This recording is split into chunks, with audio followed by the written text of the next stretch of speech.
And the Nigerian government then challenged the bank on the ground that how can you claim to have received an authorization representing the Nigerian government through an email account called A Growth Properties, even though it was signed by the name Mohammed Bello Adoke. So that was a challenge to the bank by the Nigerian government. And for any other person, that email is not only just suspicious, it is embarrassing. And that was discovered by us, the civil society, also investigating the case because it was filed in court and it became a public document.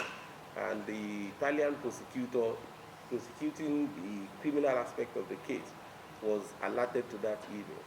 And the Italian prosecutor wrote to the UK Serious Fraud Office under what they call the European Investigation Order to request if truly there was that email, if again it was filed in court, and if the case is that the email exists, it was filed in court by they should transmit a copy of that through the mutual legal assistance to them in Italy. And that was what happened. The Serious Fraud Office went to the court, investigated it, found the email, saw that it was part of the court process, and transmitted it to Italy, which was filed again in court as evidence in Italy, and the Italian court accepted it as evidence as well. This was the email that actually embarrassed and rattled, Mohammed Bello Adoke. And the only explanation, the only excuse for him was to say the civil society organizations behind the, investigation, the petition and prosecution of the case have gone to forge the email. But the question was, yes, okay, so you can say, I don't know anything about the email. The email was forged. For an average reasonable person who is truly not culpable or criminally minded would simply have said, this email was not sent by me.